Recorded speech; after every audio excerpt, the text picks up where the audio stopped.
BSc perfusion technology. Heart സർജറികൾ നടക്കുമ്പോൾ രോഗിയുടെ ഹൃദയവും ശ്വാസകോശവും താൽക്കാലികമായി പ്രവർത്തനം നിർത്തേണ്ട സാഹചര്യം ഉണ്ടാവാറുണ്ട്.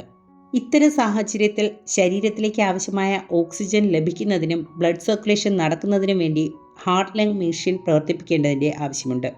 അത്തരത്തിൽ ഹാർട്ട് ലങ് മെഷീൻ പ്രവർത്തിപ്പിക്കുന്ന ടെക്നീഷ്യന്മാരെയാണ് പെർഫ്യൂഷൻ ടെക്നോളജിസ്റ്റ് എന്ന് വിളിക്കുന്നത്. അതിനുവേണ്ടിയുള്ള പരിശീലനം വിദ്യാർത്ഥികൾക്ക് നൽകുന്ന കോഴ്സാണ് BSc പെർഫ്യൂഷൻ ടെക്നോളജി.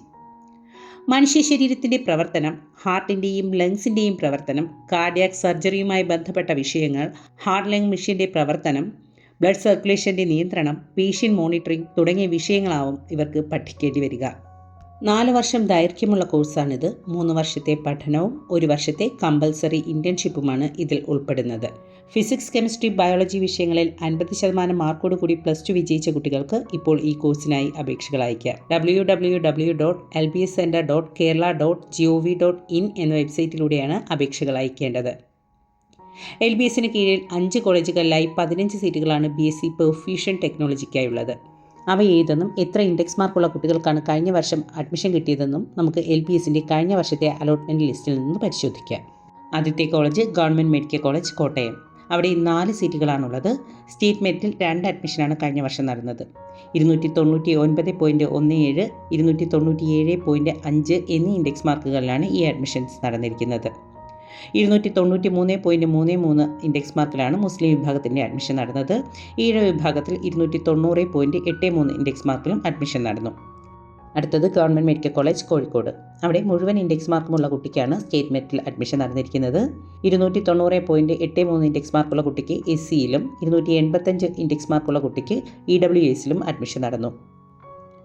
അടുത്തത് ഗവൺമെൻറ് മെഡിക്കൽ കോളേജ് തിരുവനന്തപുരം. അവിടെ ആകെ 4 സീറ്റുകളാണുള്ളത്. അവിടെ സ്റ്റേറ്റ് മെറിറ്റിൽ അഡ്മിഷൻ നടന്ന 2 ഇൻഡെക്സ് മാർക്കുകൾ ഏതെല്ലാമെന്ന് നോക്കാം. 295, 294.17 എന്നീ ഇൻഡെക്സ് മാർക്കുകളിലാണ് അവിടെ അഡ്മിഷൻ നടന്നത്. ഇതിൽ 294.17 ഇൻഡെക്സ് മാർക്കിന് അഡ്മിഷൻ കിട്ടിയിരിക്കുന്നത് 14ാമത്തെ അലോട്ട്മെൻറ്റിലാണ്. PWD വിഭാഗത്തിൽ നിന്ന് 222.5, ബാക്ക്വേഡ് ഹിന്ദു വിഭാഗത്തിൽ നിന്ന് 188.33 എന്നീ ഇൻഡെക്സ് മാർക്കുകളിലും അഡ്മിഷൻ നടന്നു. അടുത്ത college KMCT college of allied health science ആണ്. അവിടെ ആകെ 2 സീറ്റുകളാണുള്ളത്. സ്റ്റേറ്റ് മെറിറ്റിൽ അഡ്മിഷൻ നടന്ന ഇൻഡെക്സ് മാർക്ക് 290. മുസ്ലിം മെറിറ്റിൽ 289.16 ഇൻഡെക്സ് മാർക്കിനാണ് അഡ്മിഷൻ നടന്നിരിക്കുന്നത്. BSc പെർഫ്യൂഷൻ ടെക്നോളജിയുള്ള മറ്റൊരു കോളേജാണ് MIMS college of allied health science. അവിടെയും 2 സീറ്റുകളാണുള്ളത്. ആ 2 സീറ്റുകളിലേക്കും സ്റ്റേറ്റ് മെറിറ്റിൽ നിന്നാണ് കഴിഞ്ഞ വർഷം അഡ്മിഷൻ നടന്നിരിക്കുന്നത്. 289.17, 255 ഇൻഡെക്സ് മാർക്കുകളിലാണ് ഈ അഡ്മിഷൻസ് നടന്നിരിക്കുന്നത്. ഇതിൽ 255 ഇൻഡെക്സ് മാർക്കുള്ള കുട്ടിക്ക് അഡ്മിഷൻ കിട്ടിയിരിക്കുന്നത് 23ാമത്തെ അലോട്ട്മെൻറ്റിലാണ്. ആകെ 15 സീറ്റുകളിൽ 8 സീറ്റുകളിലാണ് സ്റ്റേറ്റ് മെറിറ്റിൽ നിന്ന് അഡ്മിഷൻ നടന്നിരിക്കുന്നത്. സ്റ്റേറ്റ് മെറിറ്റിലെ ഏറ്റവും കുറഞ്ഞ ഇൻഡെക്സ് സ്കോർ 255, 289.17, 294.17 ഇൻഡെക്സ് മാർക്കുകളിലും സ്റ്റേറ്റ് മെറിറ്റിൽ അഡ്മിഷൻ നടന്നിട്ടുണ്ട്. മുസ്ലിം വിഭാഗത്തിൽ നിന്ന് 2 അഡ്മിഷൻസാണ് നടന്നത്. 289.16, 293.33 ഇൻഡെക്സുകളിലാണ് ആ അഡ്മിഷൻ നടന്നത്. ഈഴവ വിഭാഗത്തിൽ നിന്ന് ആകെ ഒരു അഡ്മിഷനാണ് നടന്നത്. 290.83.